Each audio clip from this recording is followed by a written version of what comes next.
Basilio Show is on the way next. Tips are always appreciated here at TonyBasilio.com.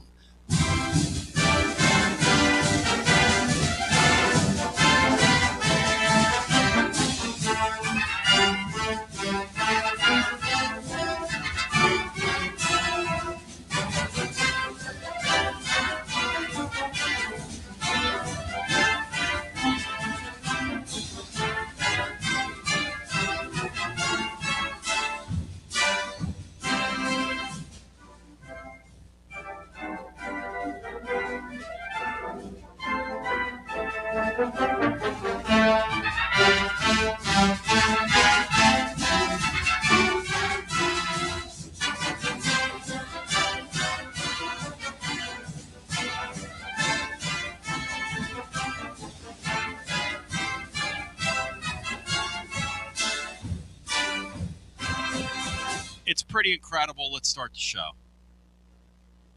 105.7 and AM 1340, WKGN Knoxville and W289CU Knoxville, Fanrun Radio. Ladies and gentlemen, boys and girls, children of all ages, Tony Basilio live with you. Great day for you. Out in front of you. It's pretty next level. We get a little break in the action here, which isn't a bad thing. Brian Hartman likes a little break in the action, don't you, Brian? A little break in the action here. Heartbreak for our friends up in the Tri-Cities, up in Johnson City yesterday, Brian. Little heartbreak there. Hartman had been having players that were injured most of the year coming in and out. Yep. So them being a 6 seed they were criminally finished lower than they really would have maybe otherwise. So what happened last night wasn't all that much of an upset. Furman has a couple players that I think are going to get attention from a lot of power forwards and other schools with money next year. And they both showed out in this tournament. I want to personally thank the Tennessee Tip-Off Club for allowing me to come out there yesterday and do a program. Brian and Bino did more than fill in admirably. I had people tell me, a guy emailed me last night and said, why don't you just quit? So Bino can do the show full time. Bino and Bry, why don't you just quit, Tony? It's a real pick me up from Maya. I want that guy to know he really picked me up, telling me just to go ahead and quit.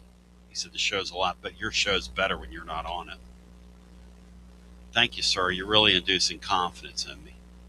Somebody that already struggles with my self-image and all that stuff. But talking to Jacoby Gillespie about that yesterday,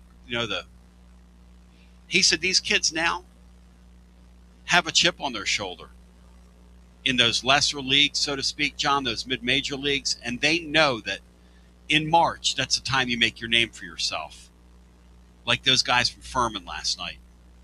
That's a weird deal because if you win, you know they're going to come after your roster. Isn't that a weird situation as a coach? Everything about college athletics is weird now. Good point. My mic seems a little different. What's the matter? I think it seems better, but you know what? Maybe it's just me. Maybe it's just my voice has improved. How about that? Tony, I don't think, people, if somebody's saying the show's better without you, yep. Would you think about maybe just leaving today? And so if there's going to be a void here, the show must go on is what we've always heard. Maybe I could sort of audition. I'm not saying I would be your successor, but I could present that possibility. Why don't you just go on? I mean, leave. Just go here. And Laura can run the board and everything. I can't do that. But So here we are. Matt Dixon, power outage for the baseball Vols.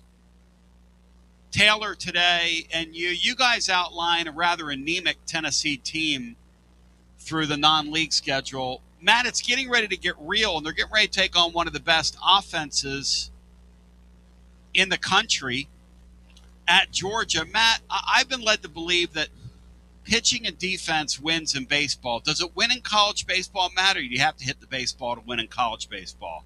I guess we're going to find out, aren't we, Matt? Well, I mean, all the numbers say you've got to be able to hit home runs to get to Omaha, and the teams that slug the most, and it's a offensive friendly sport right now, especially in some of these ballparks like Georgia's and Lindsey Nelson are very hitter friendly. So you have to be able to hit the ball and hit long balls to win in the postseason in the sport, and especially in the SEC.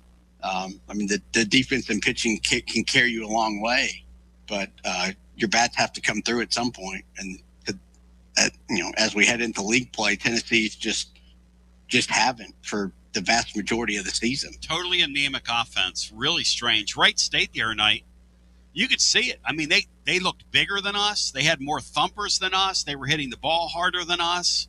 Matt, I was at the Friday night game when the left-hander hit that ball way out of there. There wasn't a ball. That's the way we used to hit him in that ballpark back in the glory days. Really strange start to this team's season so far, Matt. I was not expecting this. Were you? I didn't expect the offense to struggle this much. You're at the bottom of the league in just about every offensive category except for doubles, but the home runs haven't been there. And then the runs, period. You just haven't been able to have those really big innings that we're kind of used to, and a lot of it's you're just not hitting home runs, and that is worrisome. You've got some guys that have a track record of doing that. They just haven't yet, and this has been against the non-conference part of your schedule, so it's less than ideal to have these issues as you begin league play. You worried, John, about them? I worry about other things, but I wonder if scoring and hitting us down a little bit all over. There's supposed to be an emphasis on the strike zone, giving pitchers a little bit more of that outside corner, being more consistent with that. That in the way they evaluated umpires in the past, umpires were reluctant to call anything that's not really anything that's questionable. They're calling it a ball if it's not, and so that's been a point of emphasis. Really, they started last year, but it's become more paramount this year. Now that could be a factor. But when you look at Tennessee's lineup and you look at what we read about recruits, this looked kind of like another offensive juggernaut. Definitely guys that could hit home runs. And there's some returning players that certainly seem capable of doing that. So it's hard to explain that the drop-off has been that significant. Craig Jenkins had an interesting take on what's going on. Craig says that he thinks the reduction of the roster is having an impact, not necessarily on Tennessee, but on the opposition, on teams that we think of as mid-majors in the sport, that they're getting players that are being cut from these rosters, SEC rosters. Because what is it now? You got 35 guys on full scholarship. It's a boon to college baseball for the players. However, those other players, they might have been on your bench. Now they're going elsewhere with something to prove, and they're getting a chance to play. So maybe the Kent States, the Wright States of the world will be better. But Matt can check. Matt probably knows this. I thought when going into that Wright State series, I know Wright State has a history of being pretty good at baseball. Certainly improved that here in 22 in the NCAA tournament. Beat Vandy last year in Nashville. And then they beat Vanderbilt. So, but their record wasn't that good coming into this series. So I thought they had a losing record. They played great competition, though. They went to Georgia and lost 2 or 3. They schedule up because in their climate, they can't get games. So if you look at who they've played, the thing about Wright State, Matt, and you pointed this out, the team that led in hitting all 3 games in that series ended up losing the series. But John brings up a good point. A lot of these guys from mid-majors now. I was watching Sac State the other night go into LSU and beat them on Sunday night. And I don't know if they won 1 out of 3 or 2 out of 3 in that series, but they beat the hell out of them Sunday. And I'm watching that and I'm going, there are ball players all over the place right now. There just are, guys. This tournament's going to be crazy this year with these scholarship reductions. You can already see it 1 year in, Matt. Yeah, Sacramento State, I think they won 2 out of 3 in Baton Rouge. Wow. Florida had to have gifted like 4 runs in the bottom of the 9th on Sunday just to avoid getting swept by High Point at home. Arkansas split a 4-game series with Stetson. Yep. And I think even Vanderbilt lost to a 1-13 North Dakota State team. So there's been a whole lot of kind of upsets of SEC teams kind of throughout the non-conference part of the season. So I do think there's a lot more talent at the, that's kind of filtered down because of these roster limits. So it will be interesting to see if that continues to play out. Again, it's still early. Teams are still kind of gelling, and Vitella brought this up a bunch, but they really only get to practice like a month leading up to the season, and that's it's really tough to have a team kind of clicking at the beginning of the season when that's the case, especially with your arms. I asked Jacoby Gillespie yesterday, we're talking up to the side, how long did it feel like till you were on part of a team and not a collection of players this year? And then I asked him that during our presentation yesterday, which will air somewhere. I'll find out when and where that airs on television. But, he was what he said was really interesting. He said it wasn't until we played Louisville at home that I really felt like we were starting to become more connected. And in baseball, here's a crazy thing about the Vols right now. And you talk about this Krenzel guy, Matt, he was lights out great over the weekend. Not good. We would be on here right now if we were just hitting it half the way we were expecting. We'd be on here talking about how we got one of the best teams in the country right now because we can really field it. And you've got lightning quick speed at the top of the lineup. That one run that they produced the other night with our leadoff hitter gone from scoring from first base, basically, on a ball hit semi into the gap, was just incredible how fast this kid is. I mean, there's so many things to feel good about, but man, they can't bust a grape right now, Matt. Yeah. I mean, they're just not hitting home runs, not driving by out of the park. Haven't been very good situationally. And Elander's kind of mentioned that at times, how some kind of guys are just going up there taking hacks without kind of understanding the situation, and so it's just been a struggle. And they just you see it. We have seen it here and there at times in the past couple of years, even against these weaker opponents, but not for 2 or 3 series in a row, and it's basically been the entire season to this point. All right, Gino Adams, you ready for your syllabus? Because you're getting ready to get your syllabus, Gino Adams. Thanks, Tony. I welcome any input from you. Your insight is revered. By the way, are you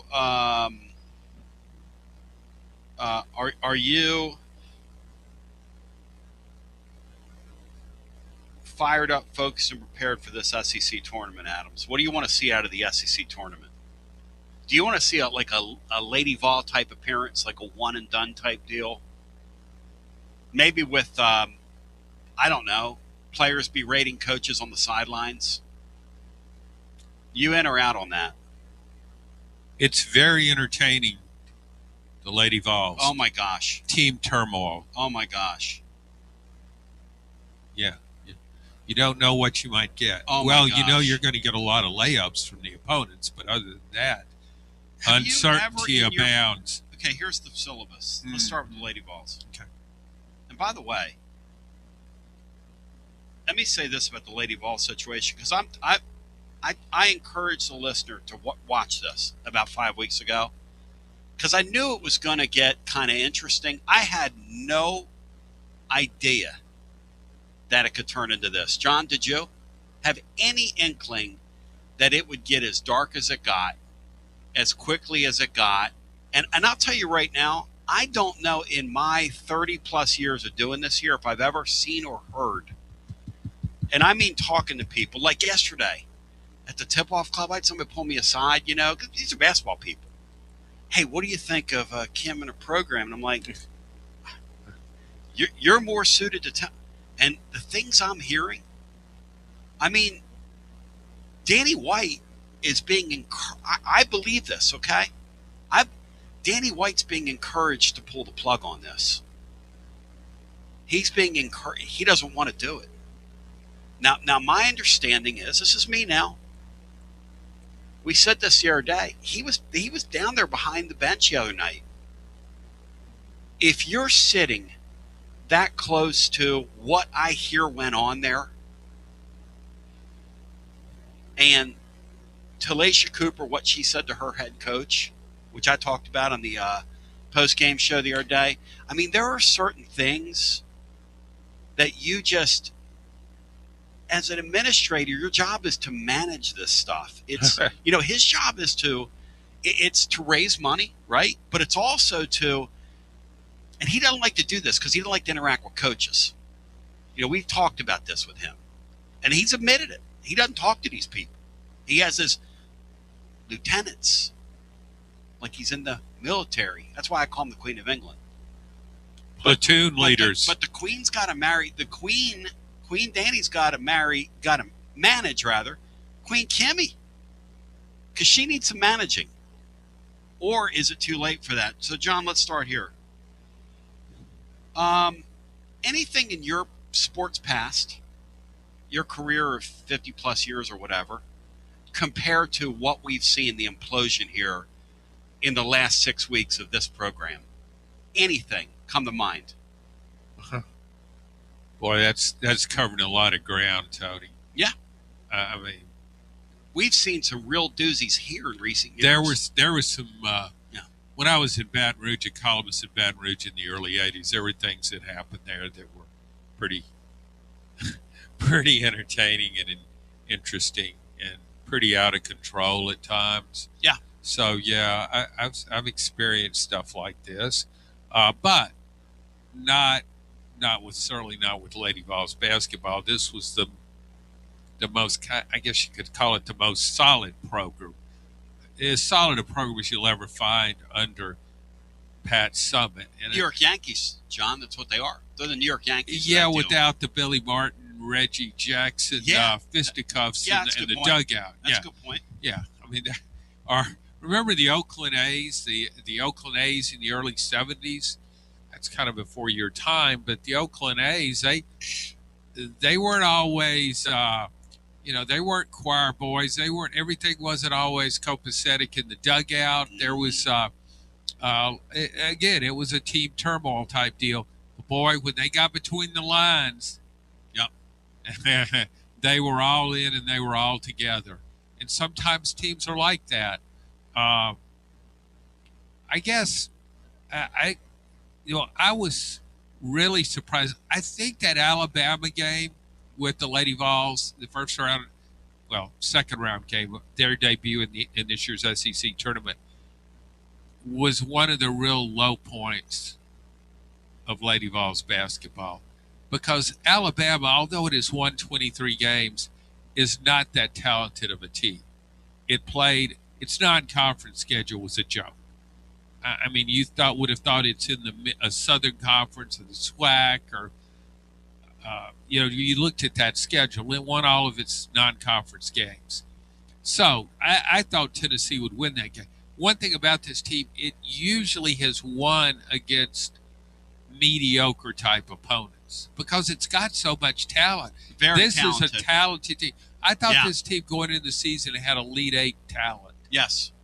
And maybe even a little more than that. But it certainly hasn't panned out. John, multiple people have gone to the AD, including, I believe, kids around the program, and have encouraged him to make a change.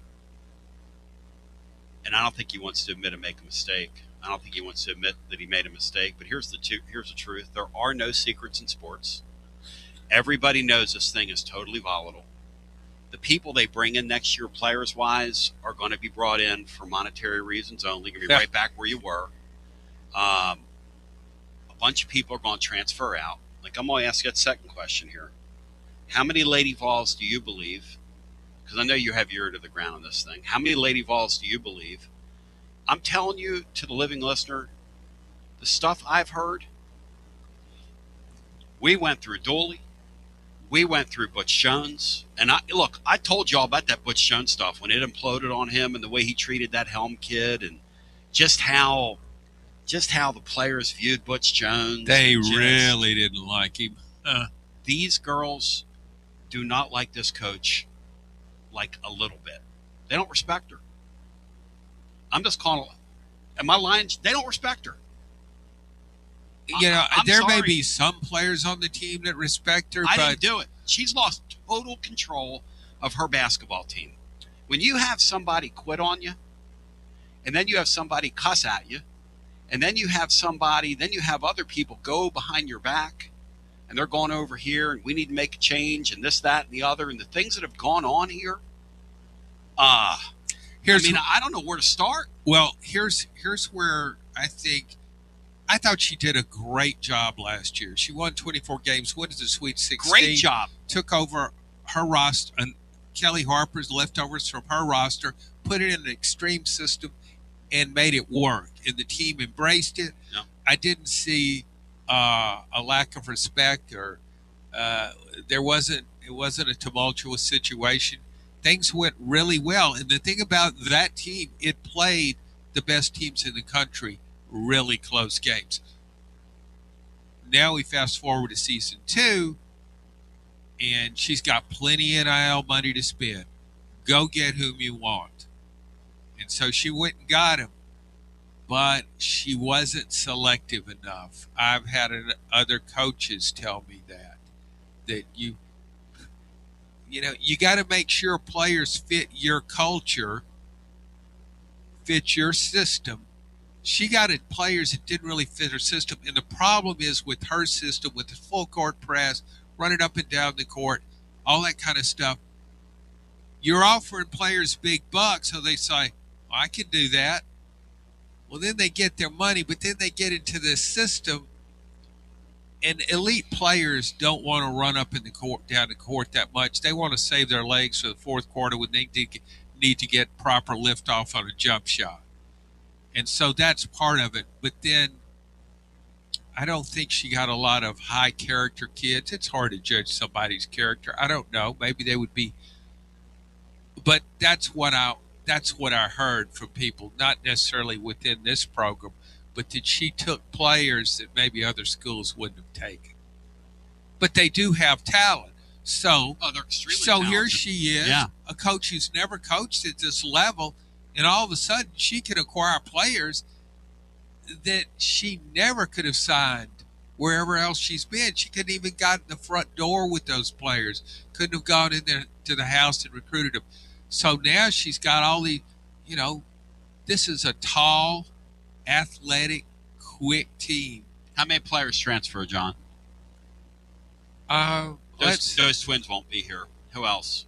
The Prowl girl's not going to be here. Who else? Talisha Cooper won't be. That's 4. So then I'll go, I would say 5 would transfer. I'm just guessing. Yeah. Who knows how that will play? And they're losing like a couple more. So 7 or 8, she's going to. But what are we doing? But Tony, here's the thing, though. The way to prevent that, you just throw more money at them. But you don't want to throw money at this situation. And I can't imagine. That's what they're telling Danny. I can't imagine. That's what they're telling Danny. That's what they're telling him. NIL investors, how in the That's world? what they're telling him. And I wrote about this after the Alabama game. How could you invest in this program right now? That's what they're telling Danny. He's hearing from people that, hey, you got to pull the plug. You have to admit you made a mistake. We all do. Nobody bats 1,000. No, and you got to admit that you made a mistake. And here's the deal. And just looking into this, right? Just kind of asking around. Her buyout right now is $4 million. It's a lot of money. I think they gave her a year after last year, and I don't know how all it works. Anyway, but just kind of asking around. After next year, it only goes down to 3.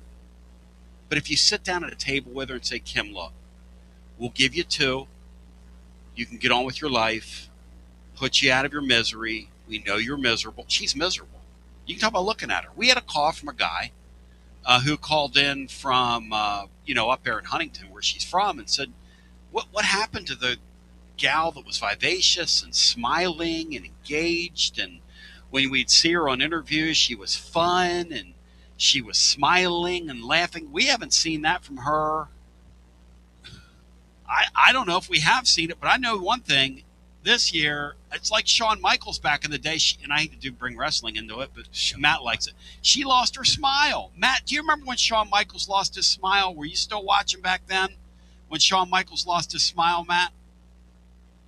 I don't recall it. It's been over 20 years, but it's tough when you lose your smile. I can kind of visualize it. It's tough when you lose your smile. So Matt compares them to this basketball situation at Kentucky. Mitch Barnhart, they created a no-show job for him. They're getting him out of that AD slot after this hire. He's made a total disaster of Kentucky basketball. Have you guys seen, before we get back to the Lady Vols, because not all politics are local, whoever said that's a fool, have you guys seen these numbers about, Brian, this basketball situation at Kentucky? Because Matt Jones, look, I'll give this to Matt Jones, okay? The AD, who's getting a no-show job for $1 million while the rest of the people in his state are working for a no-show job, said, what am I? Because he didn't like what Matt Jones said about him, and he doesn't like Matt Jones because Matt Jones doesn't care. Matt Jones, I'll give Matt Jones a lot of credit. He speaks truth to power. He ain't afraid. I'll give him credit. I'll give the man a lot of credit. Just like I say Queen Danny, because he acts like the Queen of England. And Matt Jones, he was making fun of Mitch. And Mitch got up there all butthurt about it and said, you're gonna call me out for this on Friday when he had his press conference. He said, what am I, going to sit around on a rocking porch and eat hay? Now, what the kind of a comment is that from a guy getting $1 million a year, no-show job, golden parachute? John, would you like somebody to give you at the end of your career a $1 million a year no-show job? Would you take that? Yeah. Okay. In 24 games against power conference teams this year, this is Matt Jones on the math now. They're up there at Kentucky, Matt. And I want your thoughts on this, Matt, because you compared the Lady Vol situation to what Bambi's got going on up there at Kentucky. He's another guy. Has zero business, did a nice job in the first year. Really has zero business being there. And I like him because he harkens back to their tradition. I said that on the air. I got a soft spot for a guy that you can tell it means a lot to him being there. In 24 games against power teams this year, Matt Jones did the math, and here it is. Kentucky has led 345 minutes of basketball. Kentucky has been tied or losing 615 minutes this year. The Cats have led more minutes than they were behind in only 8 of 24 basketball games. Now, that is atrocious. They have been behind for 2/3 of their basketball season, paying, are you ready for this? Way more than anybody in the sport for their roster. Kim Caldwell, top 5 roster. And if they make it out of the first round, that's it. Because they will get whacked and walloped in the second round. And if that Kentucky team gets out of the first round with what they have, it'll be a damn miracle. Matt, explain to me and John Adams how that Kentucky team has now finished out of the top 5 for they've only done it 5 times in school history in the SEC, out of the top 5. Wow. 3. What a stat. 3 in the past 5 years. Explain that to me, Matt. And Mitch Barnhart gets $1 million a year, no-show job, while the rest of these fans are paying an arm and a leg for this stuff. Matt, explain it to me, Matt Dixon. Well, they had to settle on like their 5th or 6th choice for a head coach. And, Pope's just plays to the level of their competition. And when you don't have a great team, because even though they spend a bunch of money, that's not an overly talented roster, I don't think. Just a bunch of kind of solid players with 1 or 2 really good ones. But, you that's kind of who Pope is. He's not some great coach. He's, pretty good. Can be pretty good. Can be great here and there, but just lays a bunch of stinkers throughout the season.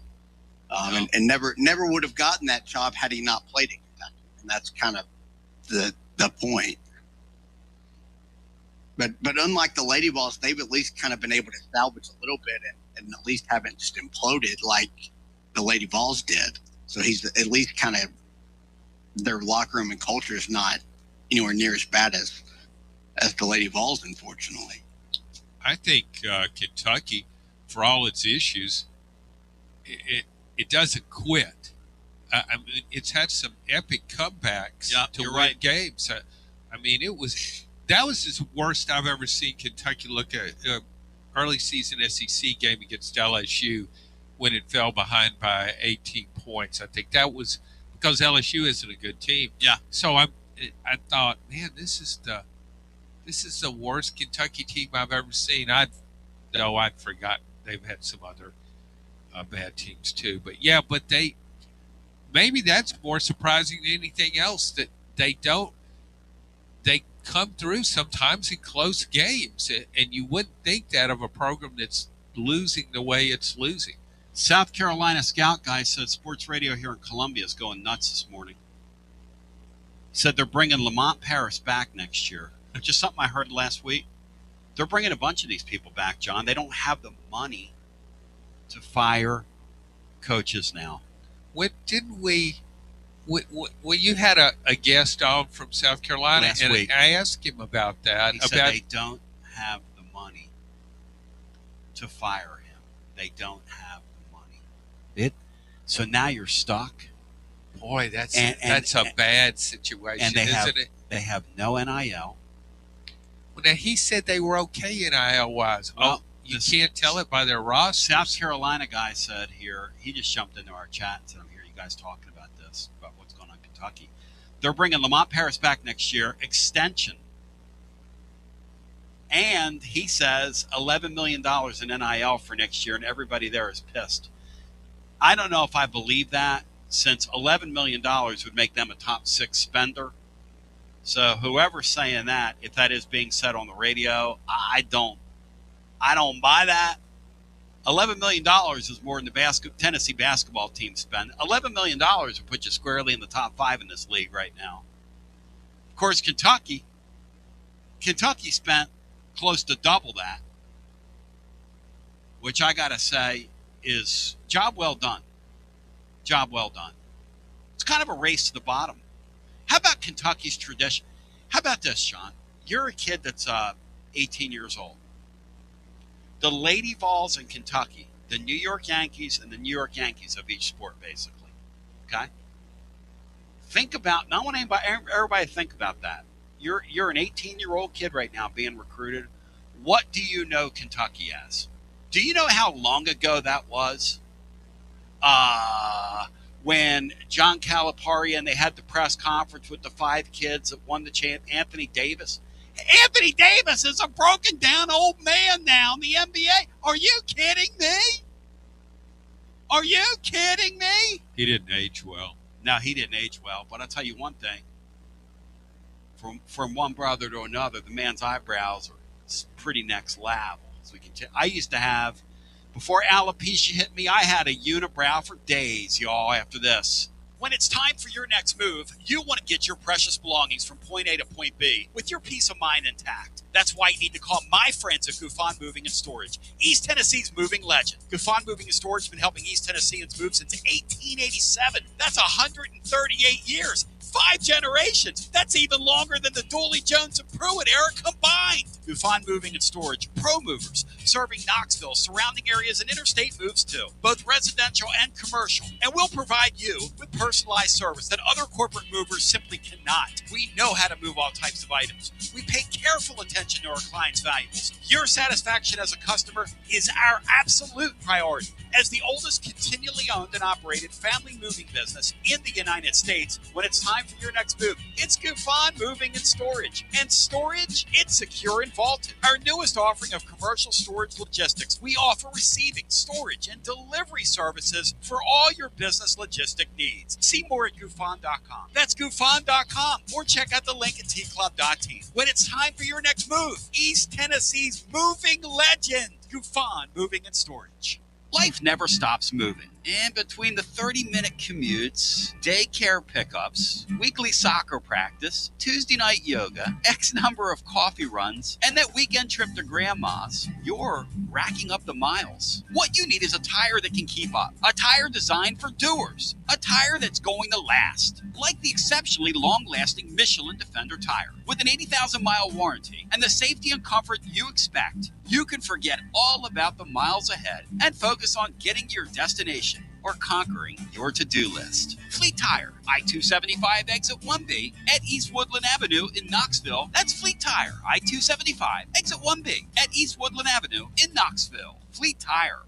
Inward Half is committed to the game and the memorable moments that happen in between.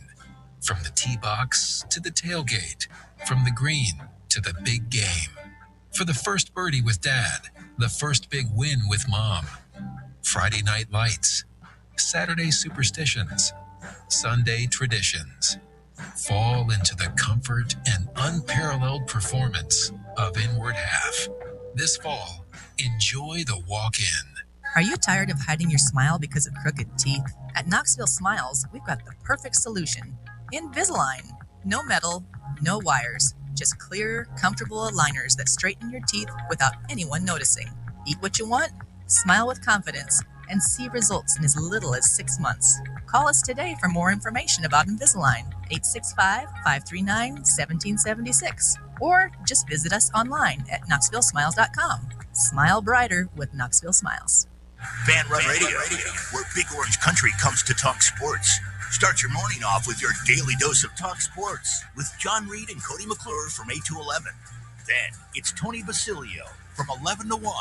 The Playbook with William Pattison from 1 to 3. And The Drive from 3 to 6. It's 10 hours of hard-hitting local sports radio every day. Out-of-town law firms have been swarming into East Tennessee lately. From Memphis, Chattanooga, and Birmingham, they've stormed into the area. Wouldn't you rather do business with a local firm? You know, a true neighbor. Marcos Garza and the pros at the Garza Law Firm are just that. There are neighbors and friends that support local causes year-round. The Garza Law Firm works to serve you professionally on criminal matters, injuries and accident matters, and Social Security and disability filings. The Garza Law Firm is here for you at garzalaw.com. The Garza Law Firm. Let us help. Start the new year with comfort and savings from Pipe Wrench Home Services. Tired of high energy bills and constant heating and AC repairs? Ready for a more efficient home? There's never been a better time to upgrade your comfort and take control of your energy costs. Upgrade your HVAC system now with Pipe Wrench Home Services and make no payments until 2027. A new energy efficient system means lower bills, fewer breakdowns, and peace of mind for years to come. And with Pipe Wrench Home Services same-day service guarantee, you won't wait to start enjoying a more comfortable home. Your comfort isn't just our job, it's our promise. Upgrade your HVAC system now with Pipe Wrench Home Services and make no payments until 2027. Schedule your free estimate today at pipewrench.com. Pipe Wrench Home Services, trusted in Knoxville, Maryville, Oak Ridge, and neighboring communities for over 20 years. Same-day service guaranteed, or the visit is free. Offer good with approved credit. Some restrictions apply. Visit pipewrench.com for details. Hey, I'm Alan, and we ship floors on Bristol Highway in Johnson City. Are you tired of walking around on that ratty-looking carpet that you have? Well, today's your lucky day, because we have Supercore on sale for $1.79. 58 colors we're liquidating. Supercore is the best waterproof floor with a lifetime warranty. Where are you going to find that anywhere else? Nowhere, let me tell you. $1.79 lifetime warranty. Come on down to Bristol Highway on your truck and trailer, and let's make a deal. Gotta love this time of the year.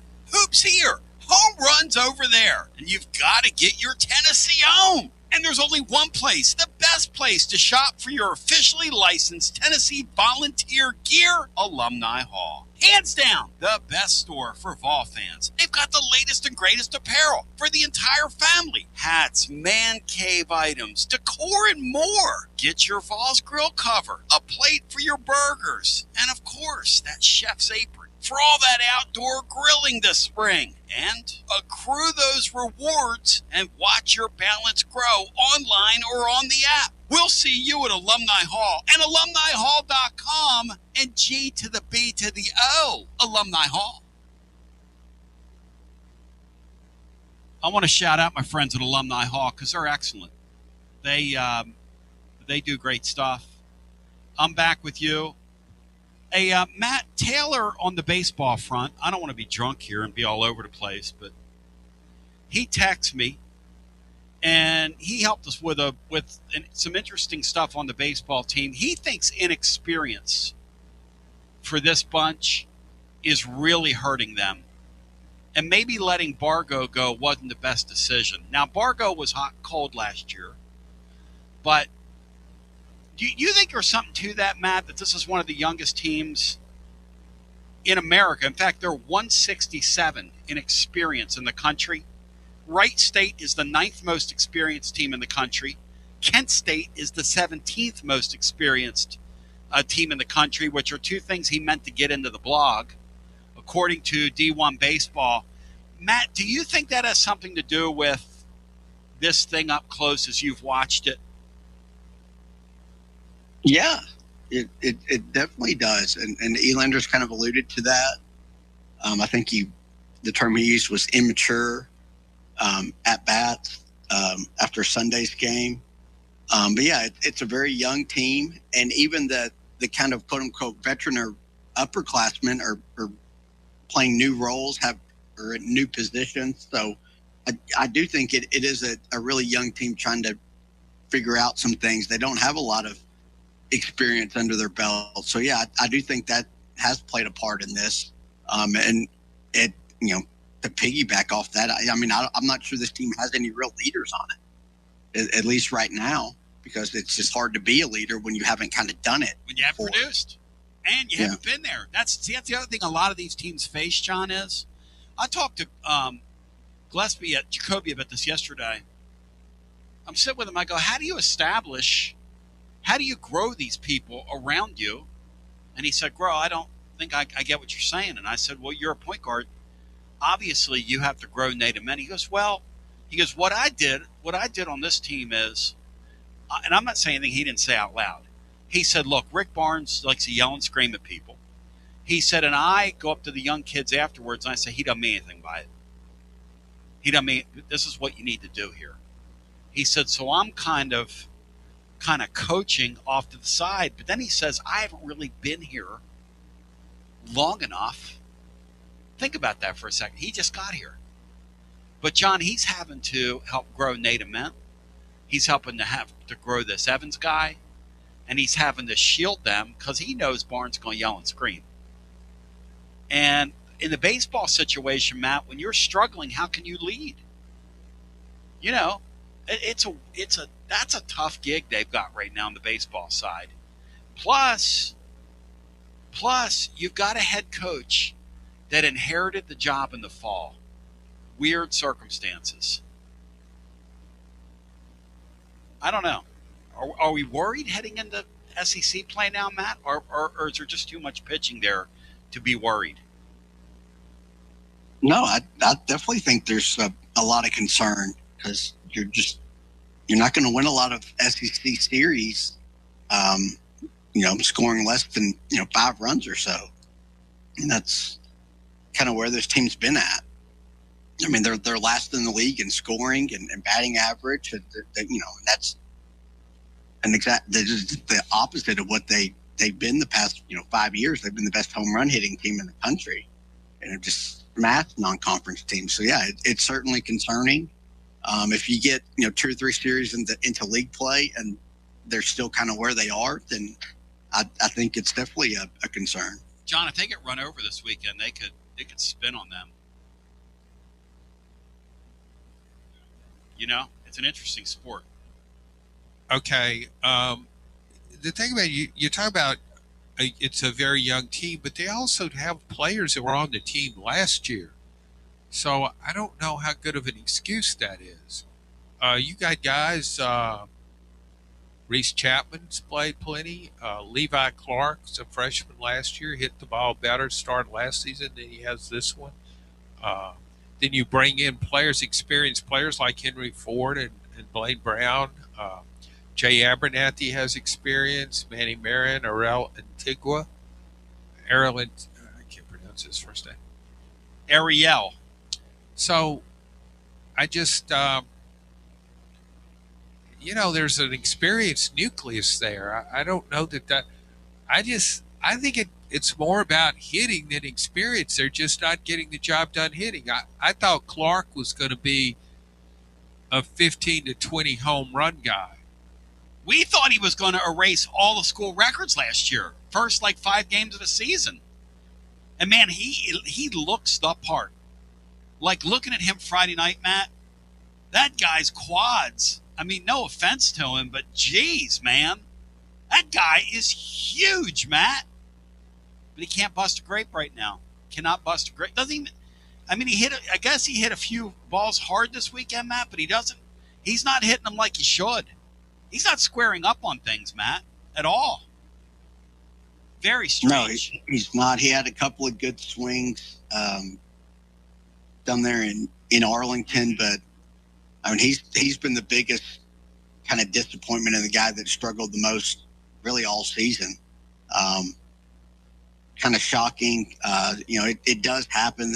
There's a lot of guys who kind of go through a sophomore slump a little bit and, playing a new position, kind of like Blake Burke did his first year being the full-time first baseman. He just kind of really struggled at the plate.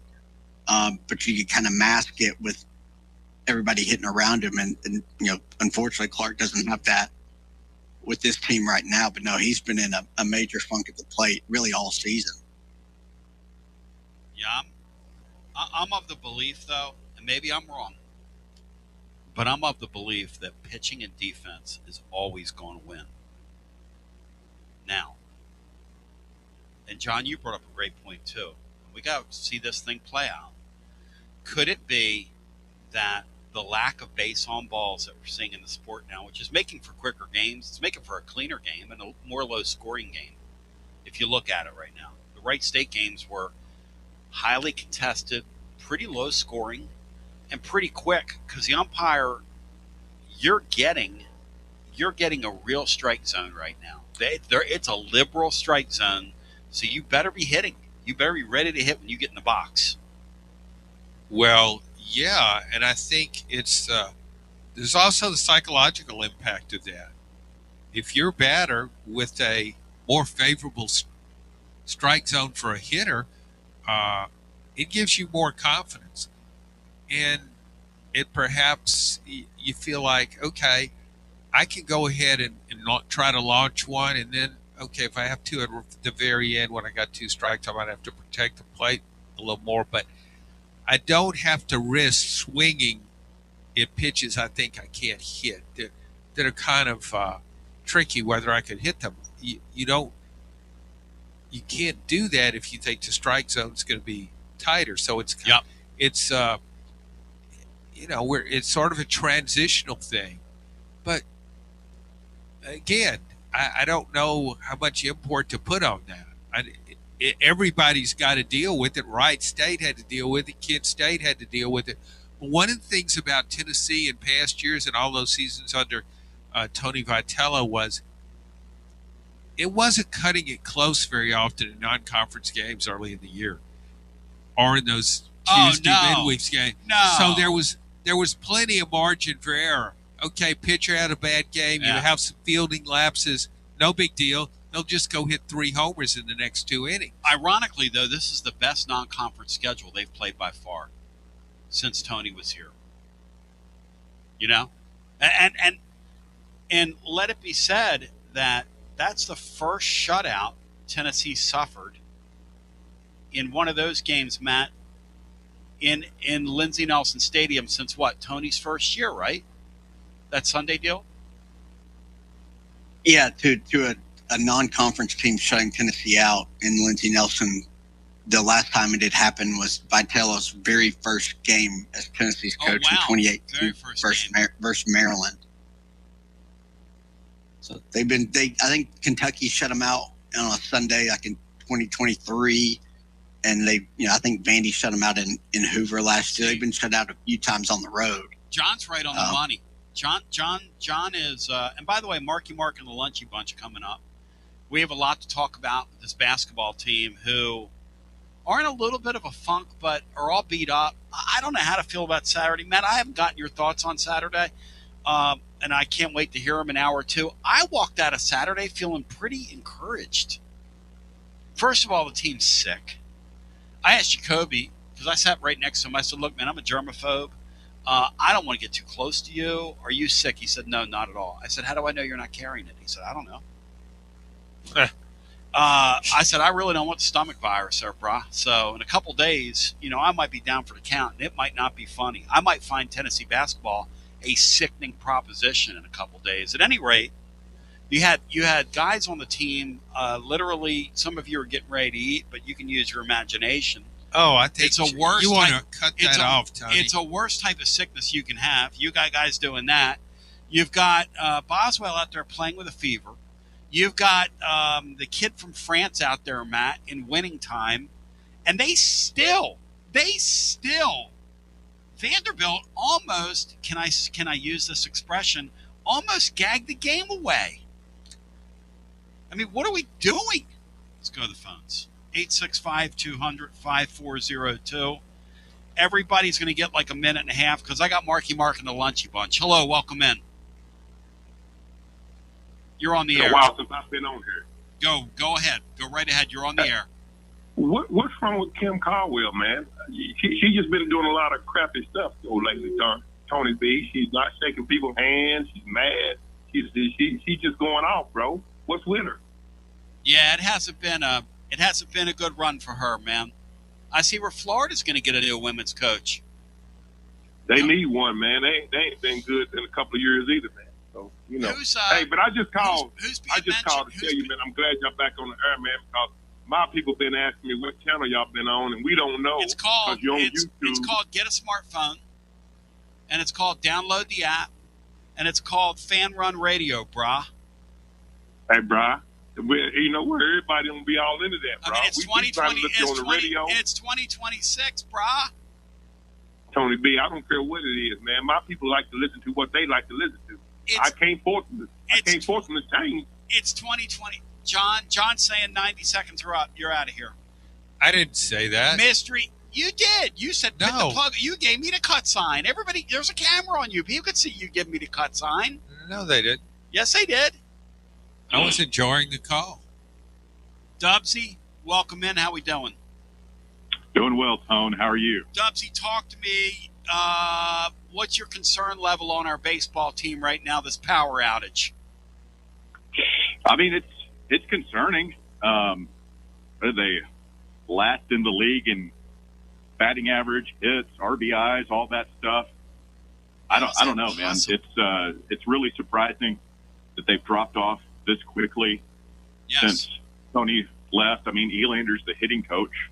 You've got, this is a roster that Tony assembled, so it's not like this is all on Josh either. These are the same guys that would be playing if Tony were here.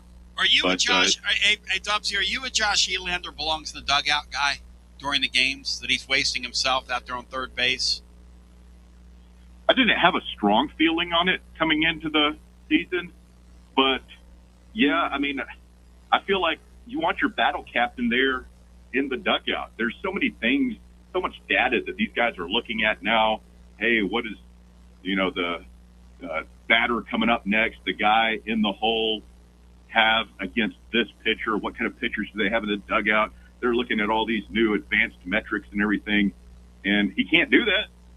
See, I'm with Russell Smith. I'm with Russell Smith, who holds down the afternoons here at Fanrun Radio. Is going to be today out at Smoky Mountain Brewery. Tell a friend out in beautiful Turkey Creek. In fact, the great William Pattison is going to be out there from Broad and Pattison Avenue, which is where the old Philadelphia Spectrum used to sit. But the great William Pattison is going to be out there today from 1 to 3, followed by the drive. So count them: 1, 2, 3, 5 hours of Powers. They didn't invite me to come, so, I just got to kind of do my thing, fend for myself here in the studio. But, boy, I wish I was out there, because I'll tell you what, that pizza's unbelievable, Andy. Dubsy, from your perspective, though, it's interesting you said what you said, because I'm at the game Friday. People have been emailing me about Elander. Everybody wants to gnaw at something, and pick on this guy.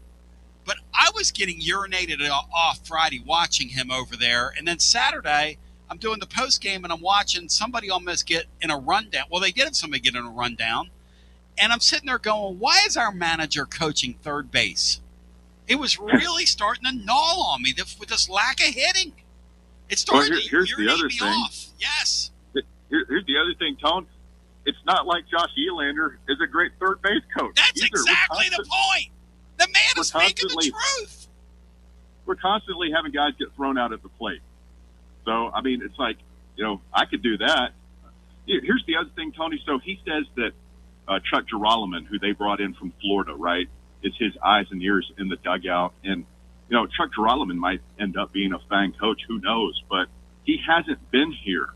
He's not ingrained in the culture of Tennessee baseball that Vitello and Elander have built for almost 10 years now. So I really would like to see Elander back in the dugout. I asked him about this last week. We had him on the show, and, he said that he likes doing it, likes feeling like he's in the action and everything. But I also got the sense that he wasn't 100% married to being the third base coach.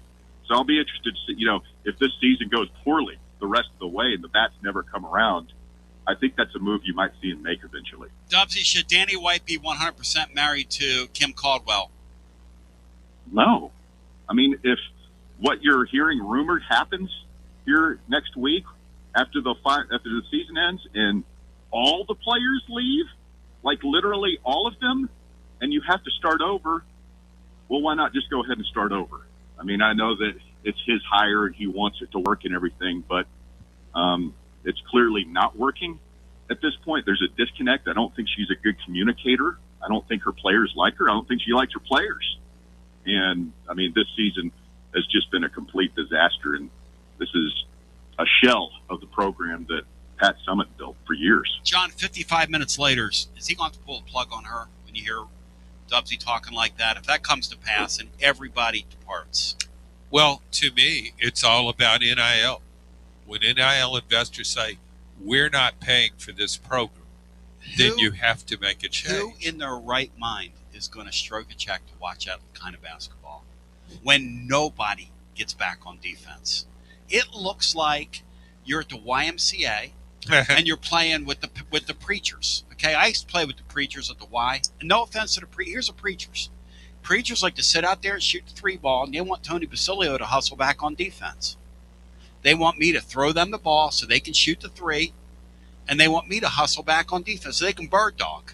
And I love my preachers. I used to play with the preachers in Sunday afternoon or the noon games when I was on in Russell's time slot 25 years ago. I would shout some of them out, but I don't want to do that.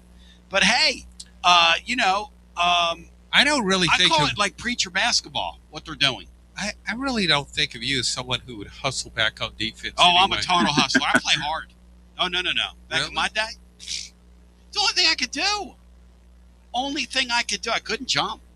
I'm not the fastest guy in the world, but I'll get up in you. Basilio is definitely the guy that gets thrown out of a church league game for arguing a block charge call. No question. And I would also say 2 teams, ref, 2 teams. I used to always say that on my when I would coach and ref would look at me like, huh? I'll go, hey, there's 2 teams here. I heard a guy say in a movie one time. All right, so Russell, your perfect world, because we're getting ready to get Lunchy Bunch, Marky Mark in here.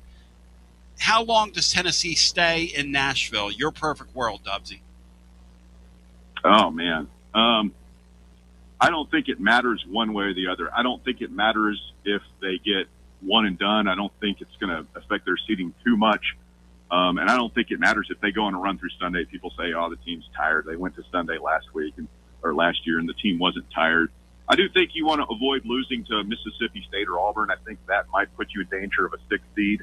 But I think as long as you win Thursday, you're fine. So it's just a shame the way these conference tournaments have been devalued in a 16-team league, and they're just set to expand the tournament again and all that stuff. So I think you win Thursday. I'm fine with it. Go ahead, pack your bags, get home, let Nate rest a little bit more, get that ankle healed up, and then get to the tournament and roll the dice. Do we see Nate this weekend or this week? I mean, Barnes said he's going to play.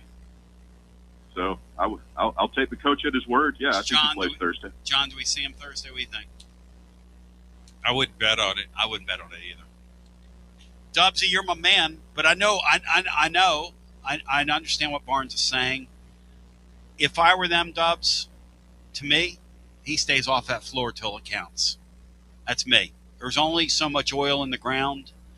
His wheel's been bothering him since early December. I mean, what is the point? Well, what would bother me about it is he played in a game with the ankle injury. Yes. And he aggravated his knee. Now, his knee is supposedly okay, but just the possibility, because he's favoring something, he's not in full strength, he might injure something else. The risk just isn't worth it, I don't think. Dubsy, let's shout him out. Tell us where you're going to be today, and I approve of that message. Hit it.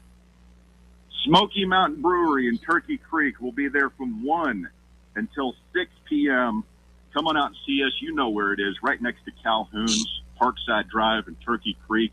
Might be a little overcast outside, but it's going to be all sunshine and rainbows inside Smoky Mountain Brewery this afternoon from 3 to 6. You better darn believe it. And I'm telling you right now, that pizza there is to die for. That thin crust, that stuff is unbelievable, Andy. We continue on the others. Thank you, Russell. He's a glowing endorsement of the Kim Caldwell era from Russell, who says basically he's here and everybody's going to quit. He basically said to me, hold my Dos Equis. I got something for you, Cervezas Mexicanas, 2026 White Plains, New York. As we continue with more on the other side, it's Marky Mark and the Lunchy Bunch after this. FM 105.7 and AM 1340, WKGN Knoxville and W289CU Knoxville. Fanrun Radio. It's the hottest postgame show on the planet. Garza Law. Fifth quarter fan reaction. Fan reaction. As soon as the final gun sounds, we're live. When it's time for a fresh coat of paint, run, don't walk to Walker's Painting. Interior and exterior, Walker's Painting's been making it beautiful since 1999 across the Knoxville area. New construction, repaints, commercial, residential, free estimates available. And get this, mention you heard Walker's Painting on the Basilio Show, 10% off your first job. Let's go! Run, don't walk to Walker's Painting. 865-688-1410. That's 865-688-1410. Walker's Painting, making it beautiful since 1999. Check out the ad at the blog at tclub.team. Walker's Painting. Hi, I'm Jim Simpson, owner of Simpson Meats. When's the last time you grilled a really good burger or steak? One your friends still talk about. Our goal at Simpson Meats is to make that happen every time you have a cookout. All of our cuts of meats, steaks, burgers, briskets, and pork are always fresh, flavorful, and sustainably sourced. We are family owned, so we know the importance of knowing how and where your food is raised. We have been putting quality first since 1888. Visit our butcher shop off Lovell Road or online at simpsonmeats.com. Okay, so we really need uniforms and equipment for this season. Can I trust you with that? Cool, I'll just order them online. What? Yeah, I'm going to hop online and I'm going to get them ordered. Hold up, that's not a good idea. We shouldn't just spend money on some random online retailer, okay? I mean, it seems pretty convenient. Trust me, it's a terrible idea. Let me simplify this for you. SM Athletics. Okay, how do you pronounce it? SM Athletics? They're the go-to for uniforms and equipment, whether it's for universities, high schools, youth leagues, you name it. So why wouldn't you rather go with professionals who can guide us through the process, design the perfect uniforms, and deliver the best equipment? Yeah, I guess that makes sense. What's the name again? SM Athletics. Right. It's definitely smarter to go with a company that emphasizes customer service, fair pricing, and, of course, excellent products. Exactly. So, yeah, I guess it's settled then. For uniforms and equipment for all sports, it's SM Athletics. When a dangerous, overgrown, or storm-damaged tree is threatening your home, your car, or your family, Don't risk it. Call ECR Total Landscapes, your local tree cutting experts. From precision tree removal and trimming to emergency storm cleanup, ECR Total Landscapes has the equipment and the experience to get the job done safely and efficiently. Call today to set up your free estimate, 865-384-2012, or just go online to ecrtotallandscapes.com. Josh Collins at Collins Insurance Agency. At Collins Insurance, we strive to ensure our customers receive better coverage along with bigger savings. Our community is important to us. We want to provide exceptional service to our customers. Anybody can provide great rates, great coverage, but can you also get great service? And hey, don't just take my word for it. What's up, everybody? Zakai Ziegler here. My family turns to Collins Insurance Agency for the best service, coverage, and price. So don't just go online and get some random insurance. Experience the Collins Insurance difference. Like he said, experience the Collins Insurance difference. CollinsInsuranceTN.com. CollinsInsuranceTN.com. And hey, their Mama Zizi approved. CollinsInsuranceTN.com. Thank you to Josh Collins and ZZ. One more thing, Tony. Go Vols. Yeehaw! I've been hooting and hollering ever since I started betting with the VIP Play app. VIP Play has more than 200 leagues. Every bet type you can imagine.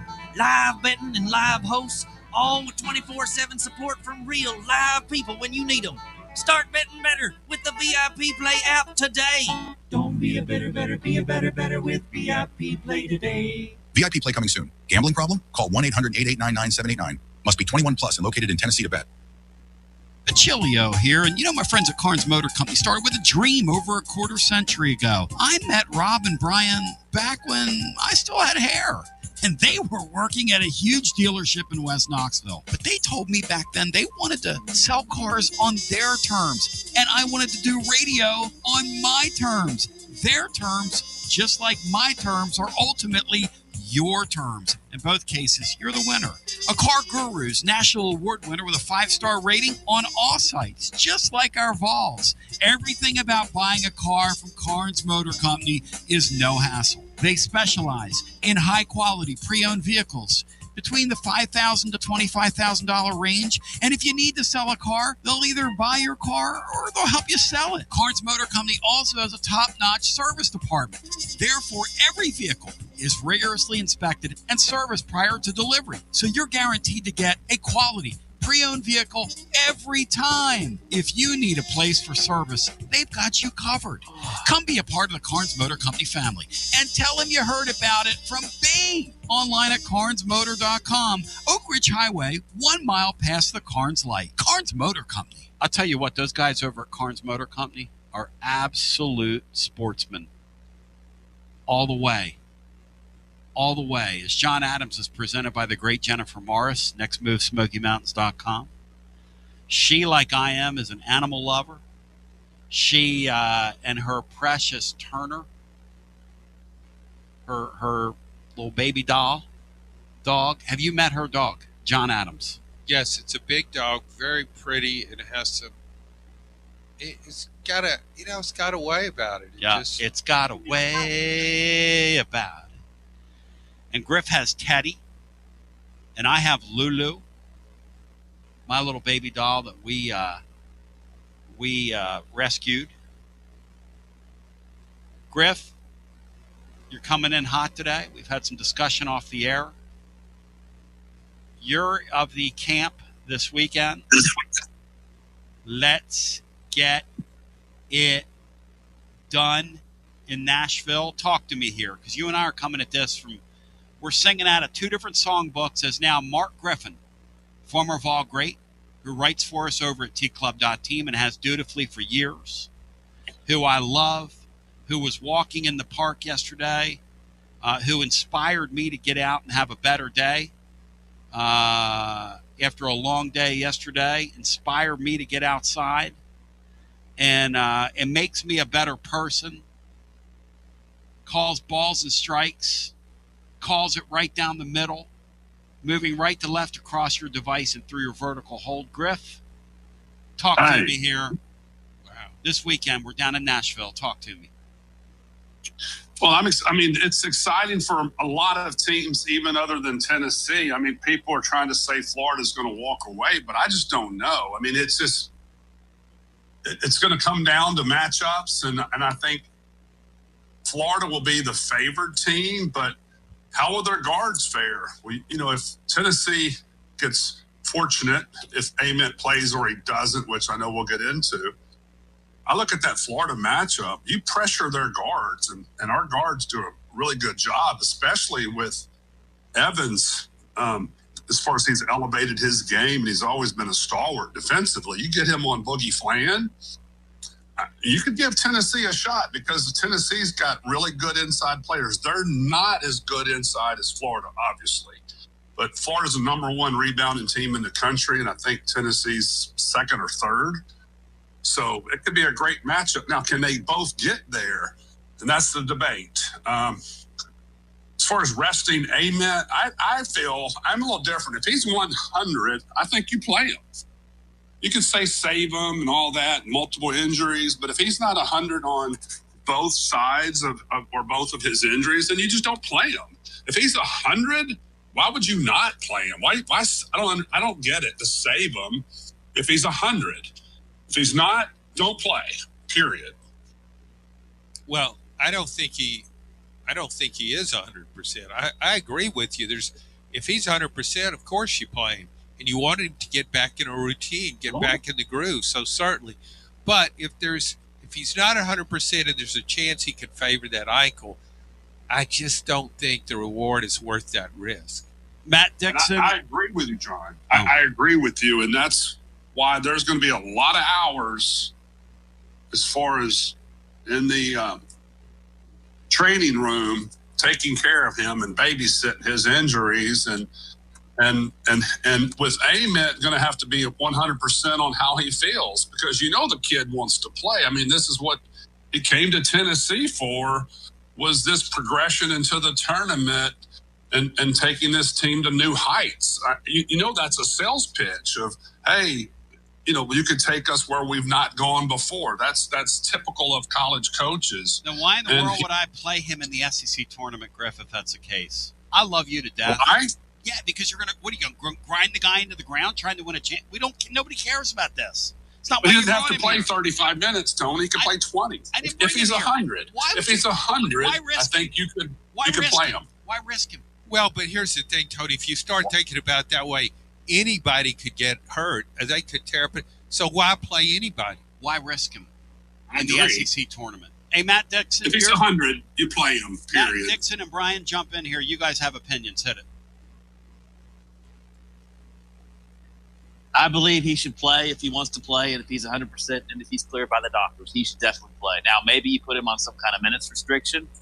Maybe you start out with maybe 20 minutes here, and maybe you amp that up and increase it day by day by day. But you got to think about, if you're playing 1 to 2 to 3 straight days in a row, then you got to think about trying to get everyone to the point where you don't want to play anybody more than too much, because you want to save them for what could be a Thursday game next week, which is, by the way, if you lose that game, your season's over. Matt Dixon, what say you? I would certainly like for him to play some. I don't want him, basically having 3 weeks off before kind of a, must-win games. You need to balance it. I think Evans' emergence against Vandy, gives you a little bit of leeway where you can kind of restrict some minutes like Griff's talking about. But I would certainly like to see him out there and try to work a little bit of the rust off before the NCAA tournament. That does make a lot of sense. For some reason, when you said it, it made sense. When Griff said it, it didn't. Well, that's kind of common, I know. No, we're just having fun here. But yeah, my thought is, though, that the guy has been dragging this ankle thing around since December. And Jacoby talked about that yesterday. He said, he kind of has been kind of beat up. And he's gotten a little more beat up as he's gone. And then he had that stretch where he got real comfortable, and his body language. I used your body language thing with Jacoby yesterday, Griff. I complimented him because I want to start here.